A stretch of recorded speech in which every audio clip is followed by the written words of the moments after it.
Bonjour et merci de nous retrouver pour la Foi prise au mot, votre rendez-vous de formation chrétienne. Nous voici arrivés au premier dimanche de l'Avent et, comme toutes les années, nous vous proposons une série d'Avent. Alors comment mieux se préparer à Noël qu'en inscrivant la naissance du Sauveur dans le projet de Dieu?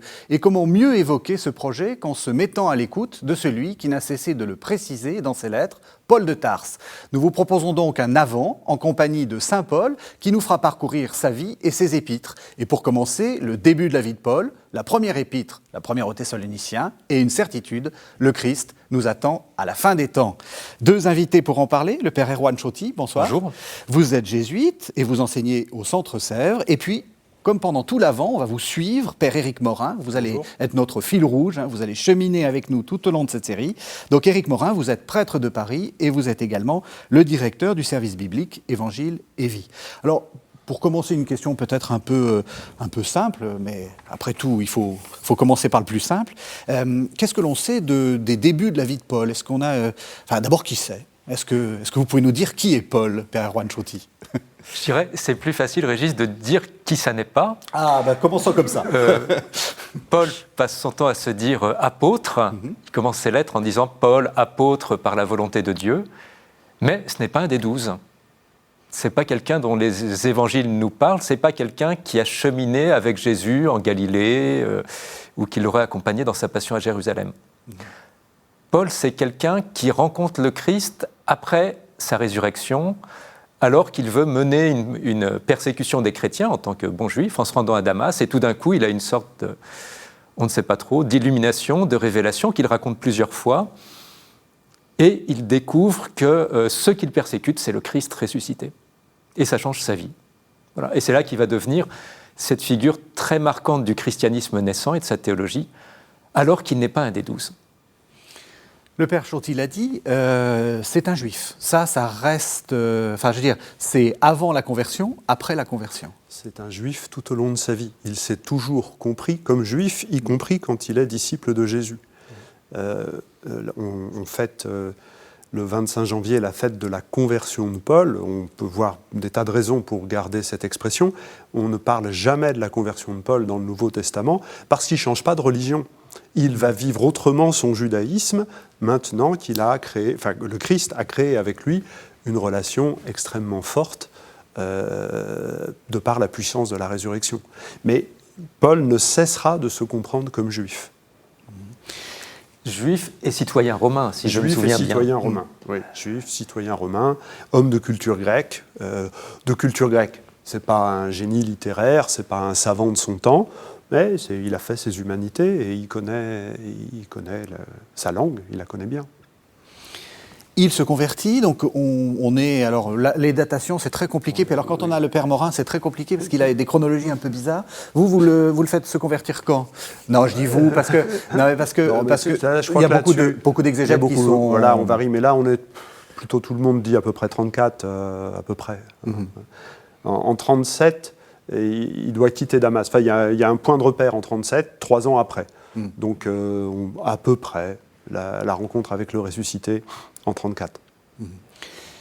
On va quand même revenir à ce passage. Vous avez dit, le Père Morin a dit, c'est conversion, pas conversion. Vous parlez d'expérience. Vous avez ce qui est central, c'est quoi dans ce fameux moment de Damas pour vous?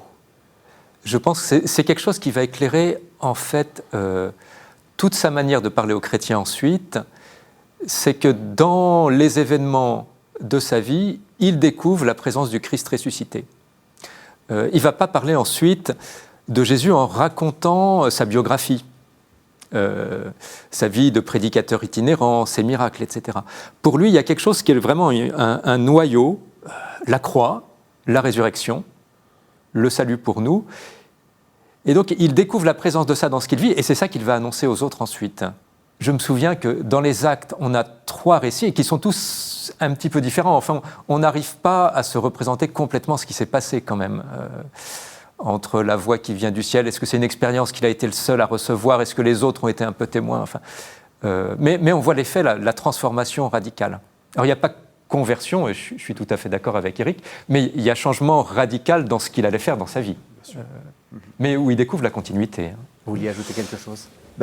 Le problème, c'est que les récits qui nous ont fait de cet événement sont bien des années après, Oui. et donc ils sont riches du sens qu'il leur est donné à ce moment-là. Quand Paul en parle dans la lettre aux Galates, c'est peut-être bien 15 ou 20 ans après, et donc il a 15-20 ans de prière, de réflexion, de prédication, de vie, tout simplement, qui viennent lui permettre de donner davantage de sens. Donc, qu'est-ce qu'il a vécu à ce moment-là ? C'est très difficile à savoir. Et puis, contrairement à ce qu'on dit habituellement, mais selon les critères de son temps, Paul est extrêmement pudique. Et en fait, il raconte très peu. Et au moment, dans la lettre aux Galates, qui est l'endroit où il est le plus disert, et c'est vraiment rapide, à ce moment-là, au moment de dire ce qui va se passer, il cite Jérémie. Mis à part dès le sein maternel. Et donc au moment où il va dire quelque chose qu'il a de plus intime, il cite les paroles d'un autre. Vous voyez, et je pense qu'il fait à dessein de cacher. C'est son secret. Il a fait l'expérience du Christ, le langage de la croix, comme vous venez de dire. Ça va être voilà, celui que le Père a relevé d'entre les morts, c'est celui que les hommes ont crucifié. Et ça va être sa spécificité, sa manière de présenter le Christ tout au long de sa vie, c'est de jouer sur ce contraste-là, de manière très prégnante, à tel point, c'est un dominicain de l'école biblique, Jérôme Murphy O'Connor, qui disait « On n'aurait pas eu Paul, on n'aurait pas eu les récits de la Passion ». Le fait de prendre le temps de raconter avec une certaine minutie, parce qu'on ne nous raconte pas tout, mais quand même, regardez dans les évangiles la place que ce récit prend, et bien c'est Paul qui a donné ça à l'Église. En fait, s'il persécutait les chrétiens, c'est parce qu'il trouvait scandaleux de dire un Messie crucifié. Ça, c'était pour lui impensable. À partir du moment où le Christ se révèle à lui et qu'il accepte que ce ressuscité soit le crucifié, il est celui qui va permettre à l'Église de mieux mesurer ce paradoxe constant, la gloire de Dieu qui se révèle dans la croix. Vous êtes d'accord ? Je peux ajouter un mot parce que moi je travaille surtout dans les prophètes de l'Ancien Testament et les prophètes veulent souvent montrer qu'ils sont des vrais prophètes accrédités par Dieu en quelque sorte, comme un ambassadeur qui donnerait ses lettres de créance. Et pour faire ça, ils racontent leur récit de vocation. En expliquant qu'ils n'ont pas voulu être prophètes, que Dieu leur a touché la bouche d'une manière ou d'une autre, qu'il les a envoyés, qu'il les a protégés, etc. Et Paul ne va pas chercher à se justifier par sa biographie à lui. Il se justifie en proclamant l'Évangile. Mais c'est le Christ qui est sa justification, qui atteste qu'il est véritablement apôtre. C'est pas ce qui lui est arrivé de particulier, cette expérience qu'on ne connaît pas vraiment de transformation, pour ne pas dire conversion. Et quand il appelle les chrétiens à voir l'autorité de sa parole, il les invite à dire « Mais regardez la vérité que ça a fait en vous. Regardez l'itinéraire de libération, l'itinéraire de vérité, l'itinéraire de vie que ça a fait en vous. Et pas en moi, ça ne sert à rien. Mais vous pouvez attester, et ça je crois que c'est une démarche spirituelle qu'on peut chacun faire pendant le temps de l'Avent, d'essayer de se dire quelles sont les rencontres, les moments forts que j'ai vécus qui font qu'aujourd'hui je me dis attaché à la personne de Jésus. Ça, c'est quelque chose qui est très frappant chez Paul. Enfin, c'est même quelque chose qu'on retrouve toujours chez lui. C'est l'idée que ces expériences spirituelles, la vérité des concepts se vérifient dans le concret. C'est-à-dire que si la communauté va bien, alors c'est qu'elle est dans la bonne voie. Si l'expérience spirituelle produit des fruits, alors que c'est une vraie expérience spirituelle. Ouais, ça c'est constant. Oui. C'est-à-dire que la vie spirituelle, ça se vérifie dans le concret. Et dans un concret qui est communautaire. Et dans un concret c'est pas qui est communautaire. concret d'abord individuel. Ouais. Ouais. Donc il a son expérience, toujours on est dans les années 36-37. Qu'est-ce qu'il fait avant d'écrire cette fameuse lettre aux Thessaloniciens, puisqu'on va quand même arriver à la lettre aux Thessaloniciens. Il y a beaucoup de blanc dans la chronologie à ce moment-là. Il dit qu'il va en Arabie. Bon, mais en Arabie, c'est-à-dire... C'est vaste. C'est vaste. C'est plutôt, on dirait, le sud de la Jordanie, pour garder une géographie politique contemporaine. Puis il va rencontrer, on ne sait pas ce qui se passe, puis il y a à Damas avec le fameux épisode où il passe la muraille dans un panier. qui va être assez déterminant pour lui. Il rencontre les apôtres, alors les 12, pour rester précis.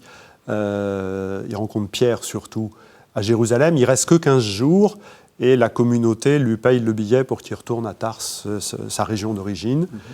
Et en fait, on suppose qu'il est toujours dans une période d'évangélisation à l'occasion, c'est-à-dire qu'il est vraisemblablement, il appartient vraisemblablement à un réseau de commerçants, familial mais pas que, et du coup il voyage beaucoup pour affaires personnelles, et comme il le faisait peut-être comme pharisien avant sa rencontre avec le ressuscité, il continue de le faire en allant dans les synagogues et en invitant les Juifs à renouveler leur ardeur dans l'alliance, mais alors cette fois-ci, non plus comme un pharisien en disant renouvelez votre fidélité à la loi, mais la puissance de l'Évangile va susciter en vous l'ardeur nouvelle pour vivre, pour être renouvelé dans l'alliance. Et c'est une mission d'occasion, voilà, de voyage en voyage, il se déplace. Et on a pratiquement l'impossibilité de retracer l'itinéraire jusqu'à ce que Barnabé vienne le chercher, alors que Barnabé, lui, est en mission à Antioche, sur Oronte, aux confins de la Turquie et de la Syrie actuelle. Et là, il reconnaît dans ce personnage qu'il a croisé à Jérusalem un auxiliaire qui va permettre de passer dans une deuxième période. C'est une mission planifiée. On se dit, tiens, on n'a jamais été porter l'Évangile à tel endroit, on y va, et alors avec une dimension communautaire très très forte, prière de la communauté, jeûne, imposition des mains, imploration de l'Esprit Saint pour que la mission soit vraiment confiée à l'Esprit. Ça, c'est important parce qu'on imagine souvent Paul comme une sorte de cavalier seul. Et en fait, pendant très longtemps, et peut-être même plus longtemps que ce qu'il sera seul, il est le second de Barnabé, il est dans des réseaux d'évangélisation autour d'Antioche, c'est pas l'élément ingérable qui tout d'un coup se dit je vais aller évangéliser. Et je pense que déjà de son temps, c'était une il question de débat. Il était déjà un peu ingérable. C'était un débat. C'était un débat. Est-ce qu'on le gère ou est-ce qu'on ne le gère pas Et puis lui disait, pareil, avec moi, il y a des gens qui se mettent à croire au Christ ressuscité. Qu'est-ce que vous voulez gérer derrière ça C'était pas ça le problème. Mais en tout cas, lui a toujours eu le souci de donner des gages, pardonnez-moi, c'est pas la bonne expression, des éléments de communion avec l'ensemble de l'Église. Ça, il aura toujours ce souci-là. Le souci de toutes les Églises restera toujours. S'il n'y a pas communion entre les communautés qui se déciment de par le monde, alors on aura cru en vain. Là encore, cette communion est un lieu de véridiction, où l'on établit la vérité de l'Évangile. Et ça passe très concrètement par la collecte, oui. Voilà, l'envoi d'argent, l'organisation. Ce n'est pas une communion abstraite seulement. Ce n'est pas abstrait, ça va passer par des dons d'argent. Oui, c'est-à-dire que le lien entre... C'est vrai qu'on est souvent, quand on lit Paul, on est tout le temps en train de sur-théologiser et de faire quelque chose de très éthéré. Encore une fois, le concret est très important pour lui.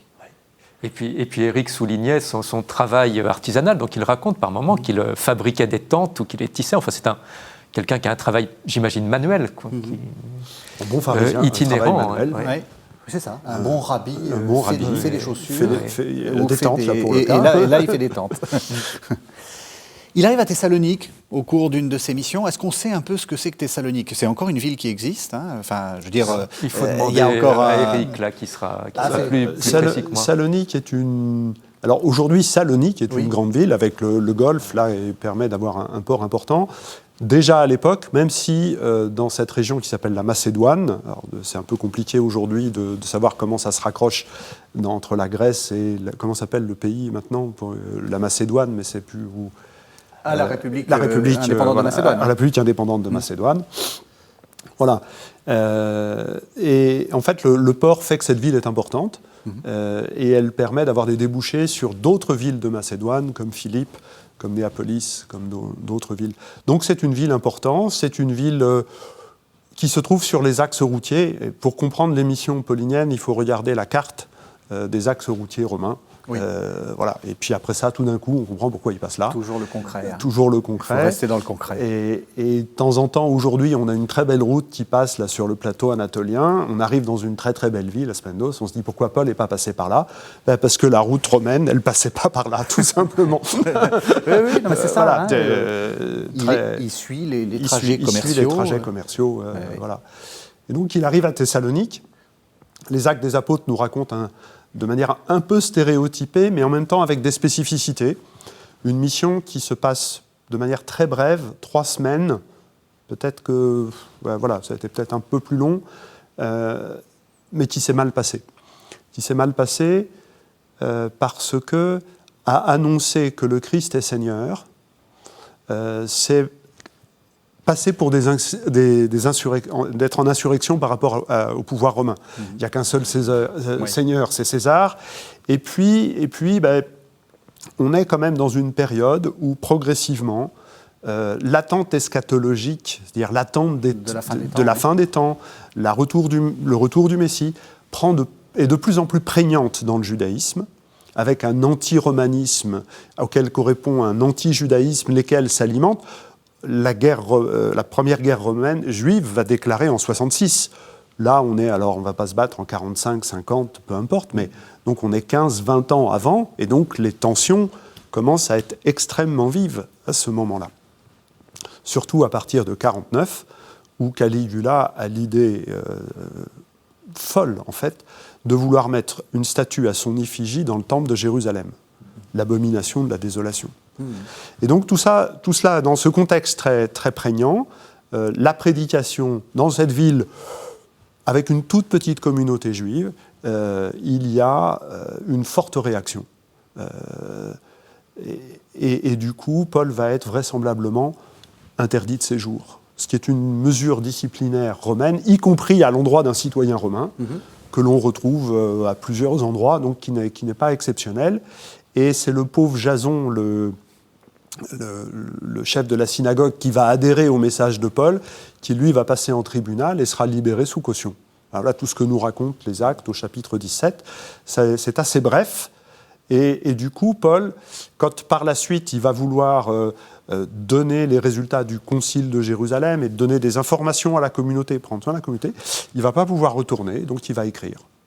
Il écrit, et en plus, la situation, hein, vous avez commencé à le dire, est un peu compliquée, parce que probablement des gens sont morts, et on attend toujours, des gens de la communauté, hein, et on attend toujours le retour du Christ. Et donc, est-ce que l'espérance est déçue ? Je vous propose qu'on écoute les versets 13-18 du chapitre 4 de la première aux Thessaloniciens. « Nous ne voulons pas, frères, vous laisser dans l'ignorance au sujet des morts. » Nous ne voulons pas, frères, vous laissez dans l'ignorance au sujet des morts, afin que vous ne soyez pas dans la tristesse comme les autres, qui n'ont pas d'espérance. Si en effet nous croyons que Jésus est mort et qu'il est ressuscité, de même aussi ceux qui sont morts, Dieu, à cause de ce Jésus, à Jésus les réunira. Voici ce que nous vous disons d'après une parole du Seigneur. Nous, les vivants, qui seront restés jusqu'à la venue du Seigneur, nous ne devancerons pas du tout ceux qui sont morts. Car lui-même, le Seigneur, au signal donné, à la voix de l'archange et au son de la trompette de Dieu, descendra du ciel. Alors les morts en Christ ressusciteront d'abord. Ensuite nous, les vivants, qui serons restés, nous serons enlevés avec eux sur les nuées, à la rencontre du Seigneur, dans les airs, et ainsi nous serons toujours avec le Seigneur. Réconfortez-vous donc les uns les autres par cet enseignement. Alors, Père Erwan Chotti, voilà un texte bien intéressant parce que, déjà, il nous paraît peut-être un peu loin dans notre mentalité, parce que, soyons honnêtes, hein, on ne l'attend pas aujourd'hui, le Seigneur, et on ne pense pas qu'on le verra de notre vivant. Alors, c'est ça qui est très frappant, c'est que quand on le lit, on comprend bien, Éric me contredira peut-être, mais qu'au moment où Paul écrit ça, on est dans une attente à très court terme du retour du Seigneur.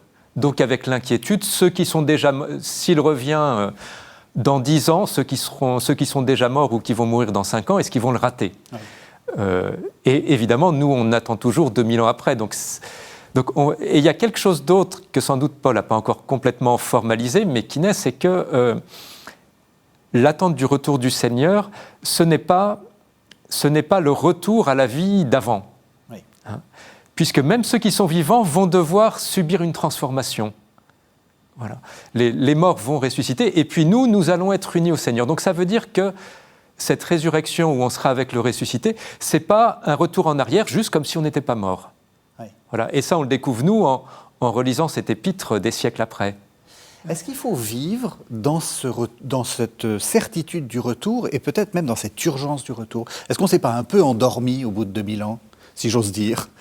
Vous voyez ce que je veux dire? Est-ce que ça doit être au cœur de notre je crois foi que et c'est de notre clair attente? dans le texte qu'on vient d'entendre. Oui. C'est lié à la résurrection du Christ.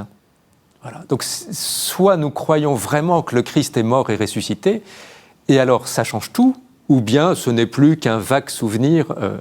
Mais Paul le dit très bien, de même que nous croyons que Dieu a ressuscité Jésus, de même, voilà ce qui va nous arriver.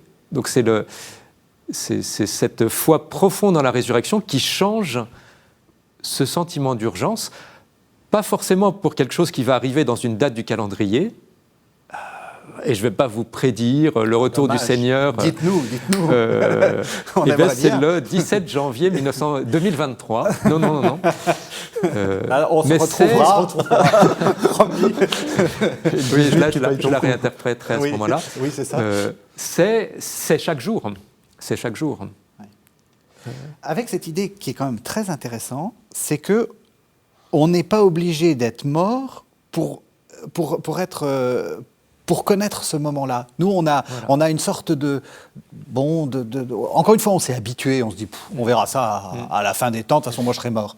Non, il faut être changé, c'est ça qui est important. Donc, c'est pas l'idée d'une je vais vivre ma vie, puis à la mort, puis à la résurrection, puis ça va continuer. C'est ça. C'est quelque chose qui, dans le temps, fonctionne autrement, Oui. parce que c'est déjà arrivé pour Jésus et que ça arrive pour nous demain, d'une certaine manière. Ouais. Ça change tout dans la foi, ça. Cette idée que finalement, la résurrection, c'est presque tous les jours, quoi, d'une certaine façon. Je ne crois pas que ça change tout. C'est la foi. C'est la foi. C'est la foi. C'est la foi. Et que j'ai une affection particulière pour ce temps de l'Avent, parce que justement, il nous invite à reformuler notre foi à partir de ce centre. L'adhérence, l'adhésion à la personne de Jésus est une puissance de transformation qui est à l'œuvre maintenant. Mm-hmm. Et qui prendra une forme radicale dans un moment qu'on attend et que la première communauté chrétienne exprime en termes d'immédiateté temporelle. Mm-hmm. Alors, il ne faut pas les prendre pour plus naïfs. Enfin, on serait plus naïf qu'eux à les prendre pour des naïfs. Oui. Voilà. Oui. Hein, mais ils expriment par cette immédiateté, ou en tout cas Paul, que cette puissance de transformation, elle est déjà à l'œuvre. C'est une expérience assez concrète. Quand on attend un ami ou des amis pour les recevoir chez soi, finalement, quelques instants ou quelques heures avant qu'ils n'arrivent, ils sont comme déjà présents parce qu'on prépare le repas, on aménage la pièce, on fait ce qu'il faut pour les bien recevoir. Et donc, le Christ est déjà présent par sa puissance de transformation qui fait que nous nous préparons à une forme de présence encore plus radicale. Et ça, ce n'est pas une option de la foi en la résurrection. C'est le cœur même de la foi en la résurrection de Jésus. Croire en la résurrection, c'est croire un événement universel à la fin des temps. Et quand Jésus est relevé d'entre les morts, on anticipe cet événement pour la fin des temps. Et il n'est pas encore universel, il est pour un, mais il peut devenir universel si on adhère à cette personne, si on croit en cette personne. Et donc ça, c'est une puissance qui est très à l'œuvre. Et puis il y a une autre manière où il ne faut pas prendre les Thessaloniciens ou les premiers chrétiens pour des imbéciles.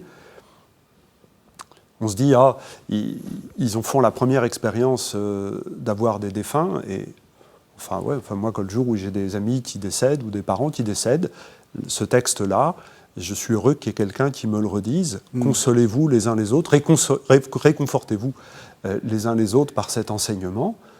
On a besoin de se redire les uns aux autres, quand on est dans le deuil, cette espérance de la résurrection, ses implications et de la laisser nous repénétrer à l'endroit là. Et donc effectivement, ils sont dans une situation singulière. Ce sont les premiers chrétiens qui font l'expérience du deuil. Et donc, ils disent les choses. Enfin, l'expérience du deuil, c'est toujours l'expérience du deuil. Et on a toujours besoin, eux comme nous, d'aller puiser dans ce message-là pour que ça fasse du bien. Et on revient à ce qu'on disait tout à l'heure, la vérification personnelle, intime de la puissance de cette parole qui nous transforme déjà dans l'expérience du deuil. Avec la crise sanitaire, ça prend évidemment un certain retentissement. Ce qui est le mot-clé, c'est espérance. Ça veut dire quoi? Ça veut dire qu'il faut aller au-delà des apparences. C'est ça l'espérance? Parce que la mort triomphe. Et ce n'est pas maintenant que vous allez me dire le contraire. La mort triomphe, mais avec le souvenir qu'elle n'a pas toujours triomphé. Il m'est arrivé une fois, en célébrant des funérailles dans ma famille, d'une tante qu'on a enterrée au cimetière dans une tombe qui n'avait jamais été utilisée. Donc je l'ai bénie. Et il y a dans le missel une très belle prière où on bénit la tombe en rappelant celle du Seigneur, quoi. Donc il y a espérance parce qu'il y a souvenir en même temps. C'est pas du tout une espérance vague que ça aille mieux donner sans garantie ou sans garantie. Oui. Il y a la question de la foi, mais il y a le souvenir en même temps. Il y a un souvenir qui permet de se projeter. Mais quand même, aller au-delà de l'apparence. C'est ça qui est compliqué. Ne pas devenir prisonnier de... Parce qu'il le dit bien, vous laissez dans l'ignorance afin que vous ne soyez pas dans la tristesse. Au fond, ce qui risque de triompher, c'est l'ignorance et la tristesse. La bêtise et la tristesse. Alors ça, je le relis justement, aller derrière les apparences, à ce qui nous est raconté, dont Éric a bien dit que c'était élaboré plus tardivement dans les Actes, où Paul découvre qu'en persécutant les chrétiens, il persécute le Christ. Donc il découvre ça derrière les apparences. Et je crois que ça guide la manière dont Paul se rapporte à ce qui arrive, c'est que derrière tout cela, il y a cet événement presque unique ou central qui est la mort et la résurrection du Christ. Oui. C'est central. C'est central. C'est central. C'est ça qu'il y a à voir derrière ou à travers. Il y a un petit détail.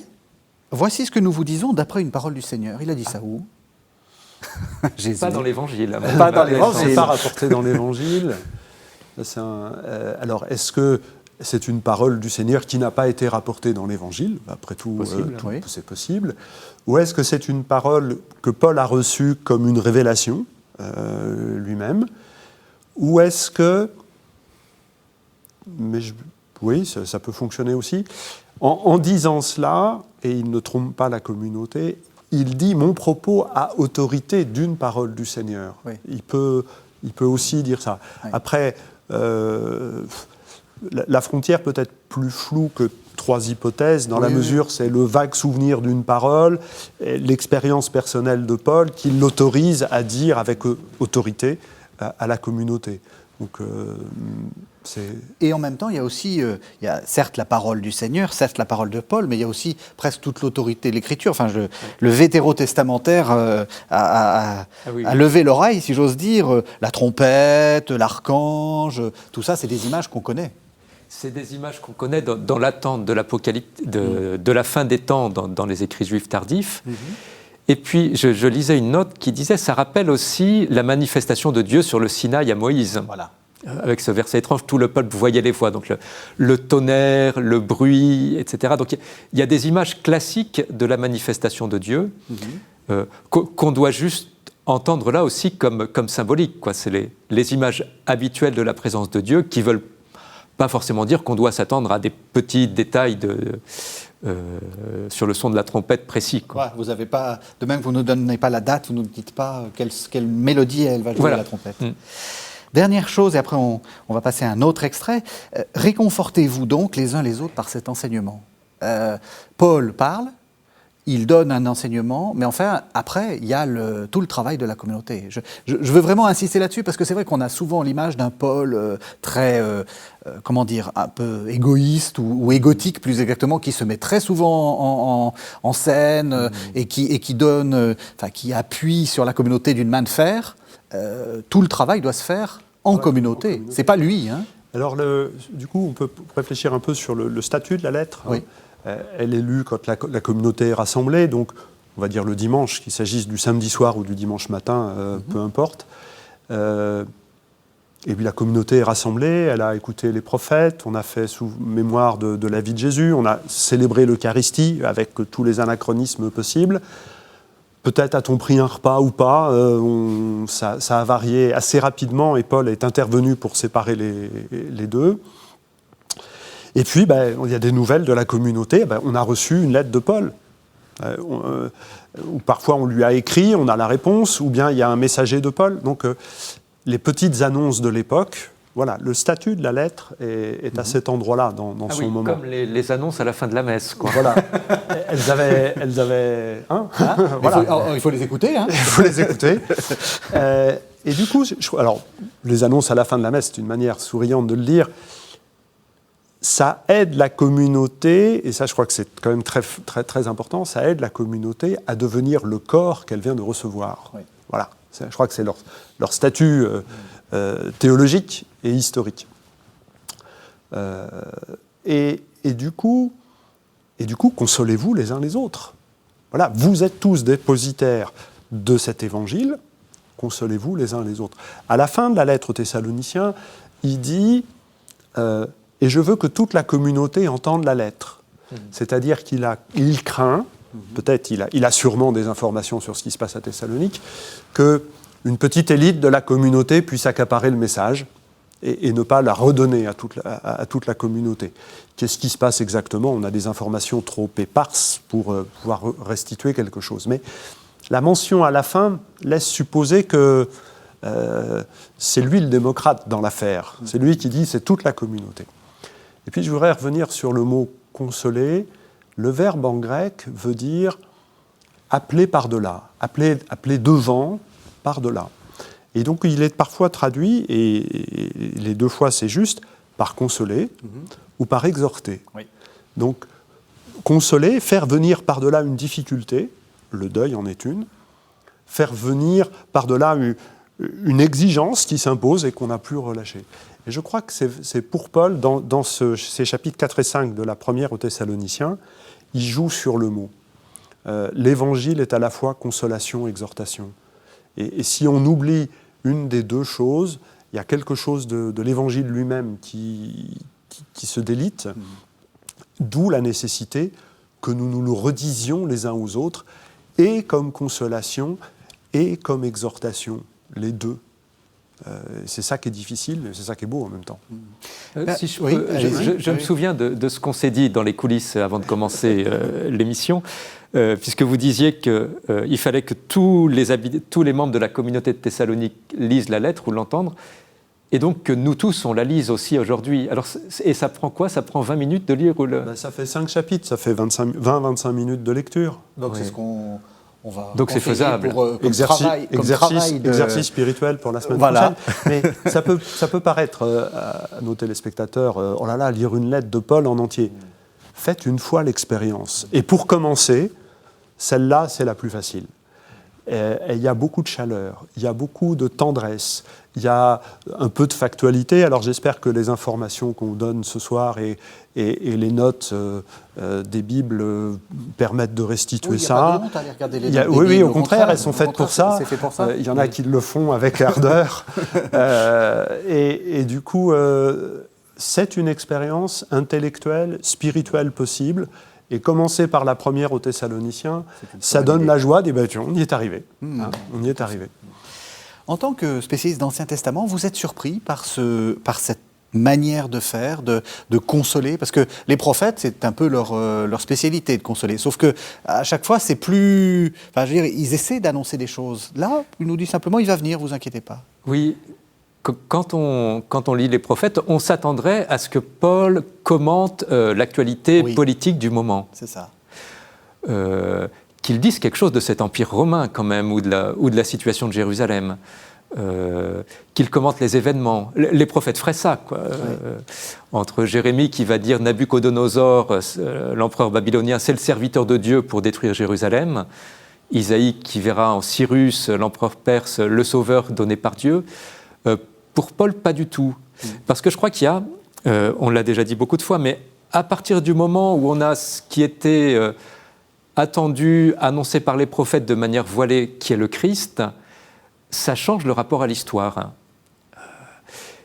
Et je relisais les lettres de Paul ce week-end, quand on voit quand dans la fin des lettres, il parle de problèmes pratiques dans la communauté, il réfléchit avec bon sens, avec sagesse, sans trop voir la main de Dieu qui manipulerait chaque petit détail, quoi. Ouais. Il n'en est pas là. Il n'en est pas là. Ce qu'il y a à voir dans tout, c'est le Christ, mort et ressuscité. Ouais. Ça, c'est important de le redire et de se le redire. Alors, je vous propose qu'on écoute un second texte. On est un chapitre après, c'est donc le chapitre 5, et nous allons entendre les versets 1 à 8. Quant au temps et au moment, frères, vous n'avez pas besoin qu'on vous en écrive. Vous-même le savez parfaitement. Le jour du Seigneur vient comme un voleur dans la nuit. Quand les gens diront « quelle paix, quelle sécurité », c'est alors que soudain la ruine fondra sur eux comme les douleurs sur la femme enceinte, et ils ne pourront y échapper. Mais vous, frères, vous n'êtes pas dans les ténèbres pour que ce jour vous surprenne comme un voleur. Tous, en effet, vous êtes fils de la lumière, fils du jour. Nous ne sommes ni de la nuit ni des ténèbres. Donc, ne dormons pas comme les autres, mais soyons vigilants et sobres. Ceux qui dorment, c'est la nuit qu'ils dorment. Et ceux qui s'enivrent, c'est la nuit qu'ils s'enivrent. Mais nous qui sommes du jour, soyons sobres, revêtus de la cuirasse de la foi et de l'amour, avec le casque de l'espérance du salut.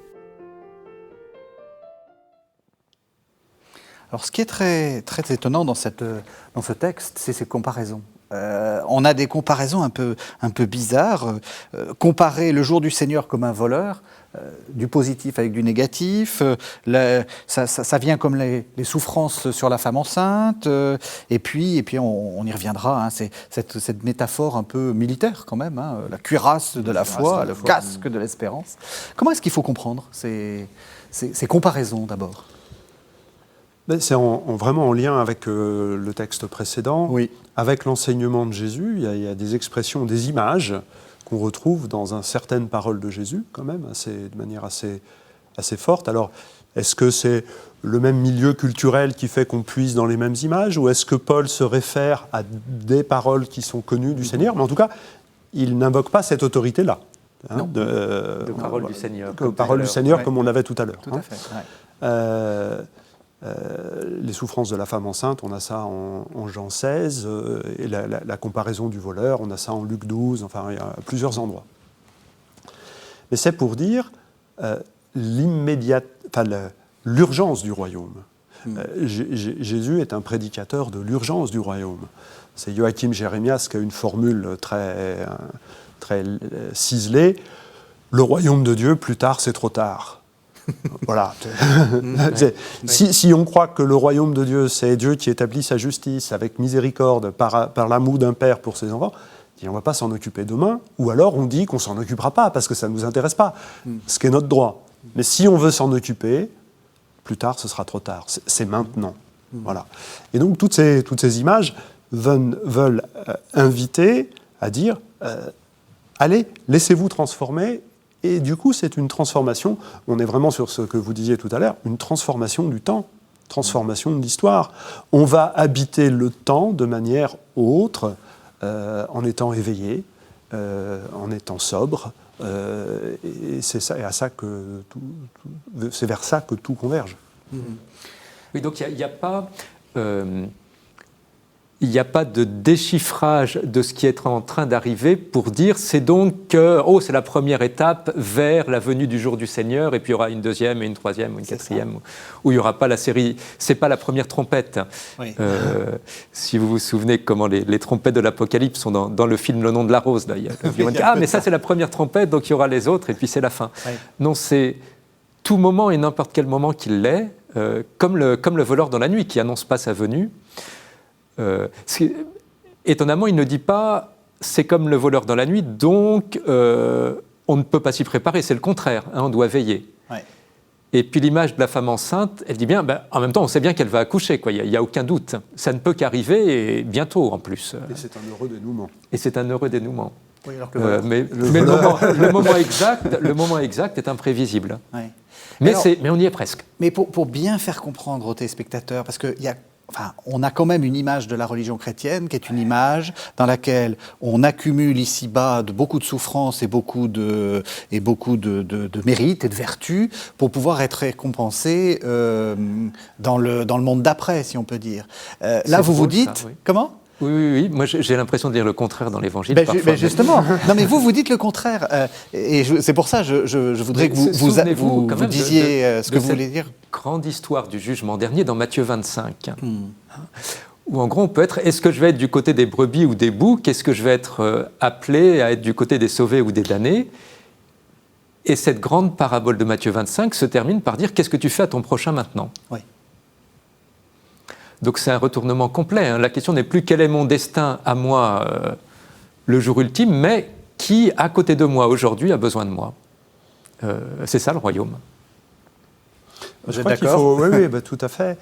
Il y a l'imprévisibilité du règne de Dieu. Hein. Il y a cette phrase de Jésus, « Nul ne sait le jour ni l'heure, pas les élus, pas les anges, pas même le Fils, donc pas même lui. » Voilà.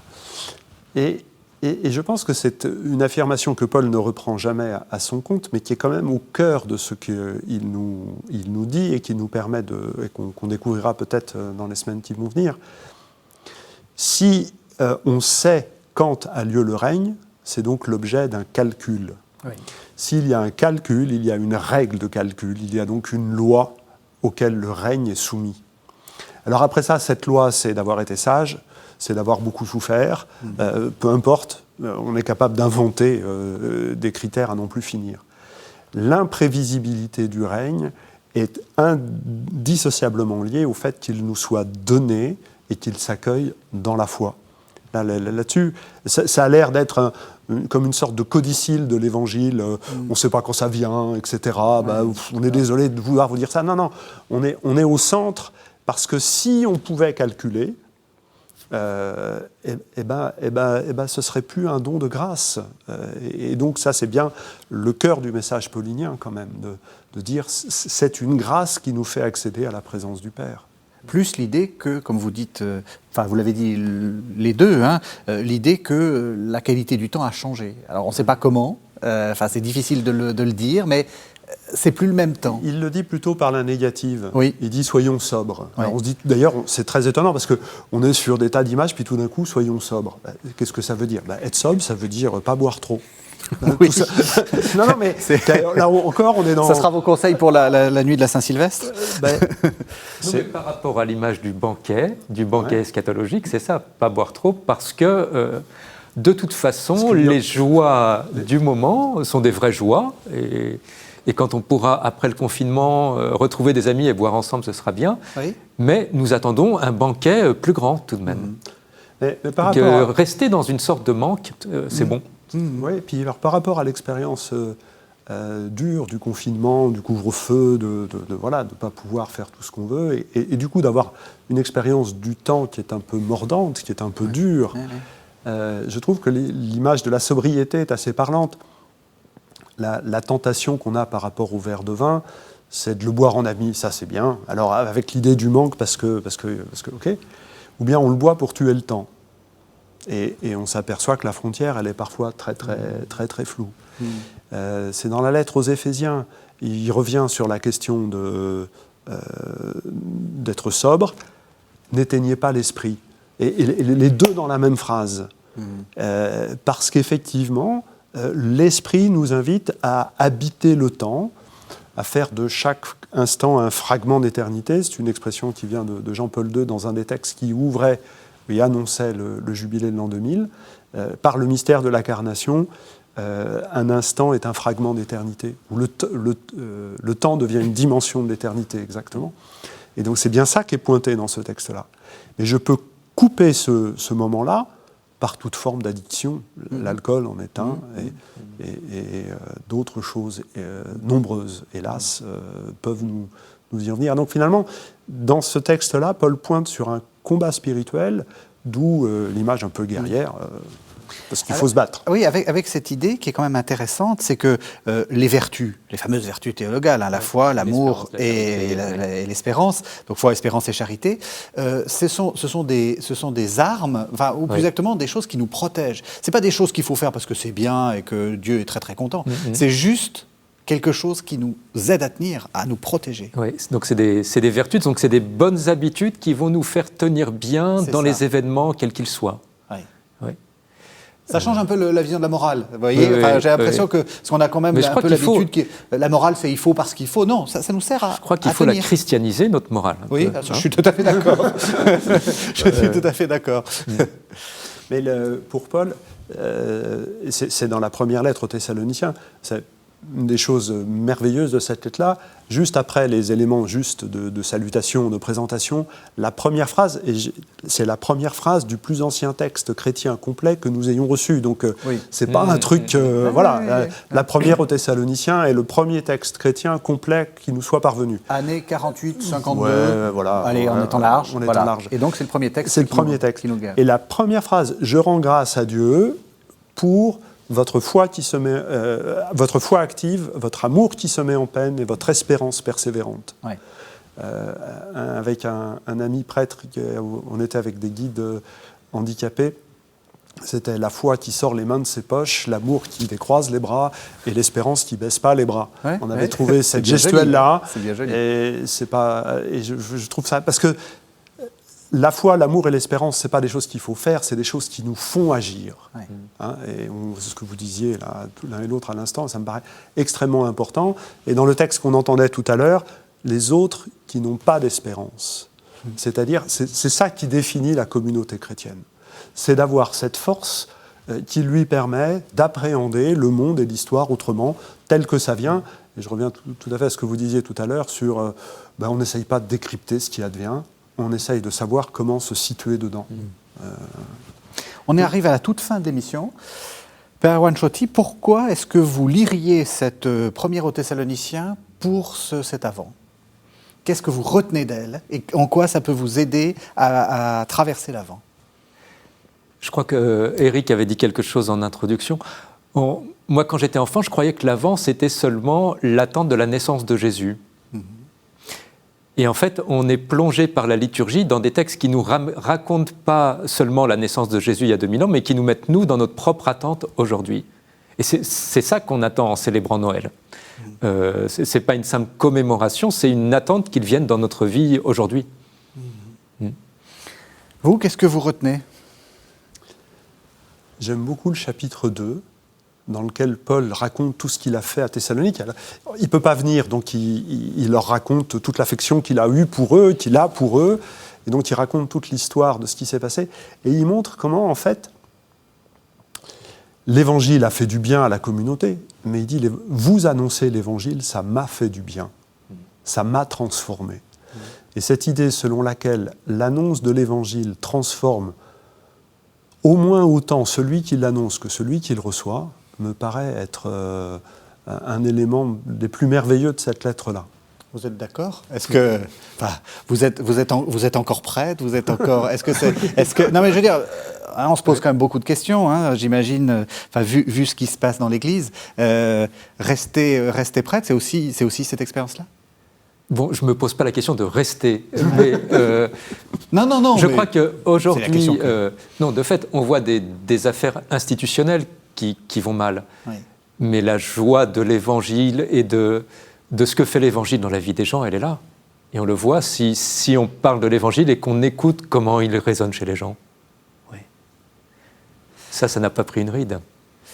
Merci beaucoup. Alors peut-être un mot, Éric Morin, sur la suite. Ça a marché, la première aux Thessaloniciens ? La communauté s'est calmée ? On le sait ou on ne le sait pas ?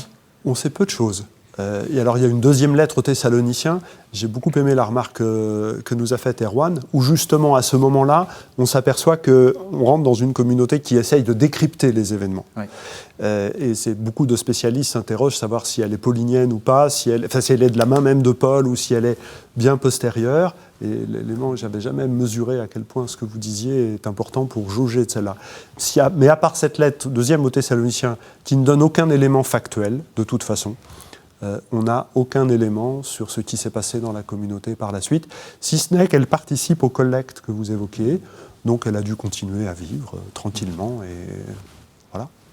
Merci à tous les deux. Peut-être un mot encore, Éric Morin. Vous êtes, j'ai dit, directeur du service biblique Évangile et Vie. Les cahiers Évangiles, ils vont bien ?